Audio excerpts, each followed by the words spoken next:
जंगल में रहने वाले एक प्यारे से गोल मटोल हाथी के बच्चे को सब प्यार से मोटा आलू कहा करते थे। मोटा आलू बहुत खूबसूरत और मासूम सा था। वो सुबह सवेरे स्कूल जाता और दोपहर से पहले छुट्टी के बाद घर पहुंच जाता। आसपास रहने वाले दीगर जानवरों के बच्चे उसके दोस्तों में शामिल थे। ये सब शाम के वक्त एक करीबी जगह पर जमा हो जाते और आपस में मिलजुल कर खूब खेलते। खेल कूद के दौरान उनकी शरारतों से कभी एक दूसरे को नुकसान नहीं पहुंचा था। मगर कुछ उर्सा पहले भालू रेंज का एक ऐसा बच्चा इन अच्छे बच्चों के ग्रुप में शामिल हुआ जो बेहद शरारती और बुरी आदतों वाला था। उसका नाम बबलू था। वो ऐसी शरारतें करता जिससे नुकसान पहुंच सकता था।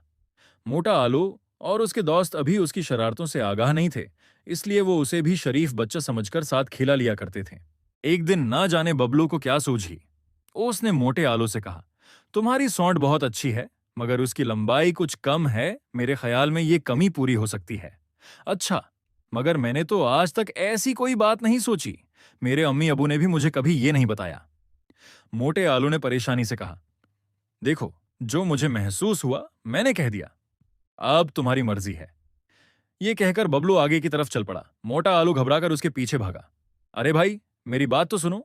देखो, अब तुमने सौंड के बारे में मुझे बता ही दिया है, तो उसका हल भी बताओ। मैं किस तरह सौंड लंबी कर सकता हूं, और लंबी होने के बाद ये किस तरह मेरे लिए काम की साबित हो सकती है? उसने भोलपन से पूछा। बबलू चलते चलते रख गया। उसने पीछे मुड़कर देखा तो मोटे आलू के चेहरे पर परेशानी के आसार देखकर उसे बहुत हंसी आई।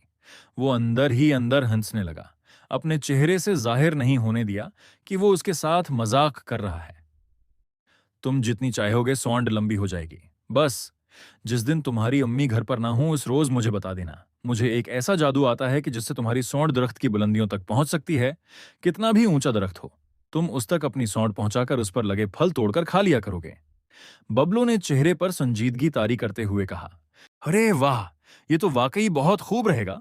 इस तरह तो मैं रोजाना पेट भरकर फल खा लिया करूंगा। तुमने अगर ऐसा कर दिखाया तो तुम्हें खास तौर पर मजे मजे के फल और ऊंचाई पर लगे शहद के छिते तहफे के तौर पर दूंगा। उसके चेहरे से खुशी के आसार नमाया थे। बस, तो फिर जैसा मैं कहता हूं करना। ये कहकर वो जल्दी से भाग गया, ताकि बहुत जोर से आती हंसी को मोटा आलू कहीं देख न ले। कुछ इरसे बाद आखिर वो दिन आ गया कि जब मोटे आलू की उम्में अपनी बहन की खैरियत मालूम करने चली गईं। ये एक सुनहरी मौका था। वो फौरन घर से निकला और दौड़ता हुआ बबलू तक जा पहुंचा। बबलू अपने घर के बाहर एक पत्थर पर बैठा किसी सोच में गुम था। मोटे आलू पर नजर पड़ी तो चौंक उठा। खैरियत, भागते हुए आ रहे हो और तुम्हारी सांस भी फूल रही है। उसने पूछा, चलो मेरे साथ मेरे घर चलो। आज घर में कोई नहीं, आमी देर से वापस आएंगी। तुमने वादा किया था कि मेरी सौंड लंबी कर दोगे। उसने फूली हुई सांसों के साथ कहा। बबलू ने यह सुना तो घबरा गया। वो तो इस बात को भूल भी गया था। न उसे कोई ऐसा अमल आता था कि जिसके करने से सौंड लंबी हो जाए।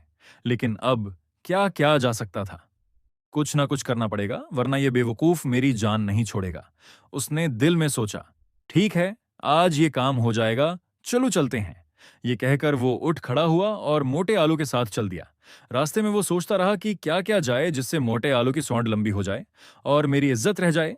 आखिर एक तरकीब उसके दिमाग में आ ही गई। तरकीब जहन में आते ही वो मुतमईन अंदाज में सर हिलाने लगा। मोटे आलू के घर पहुंचते ही उसने कहा,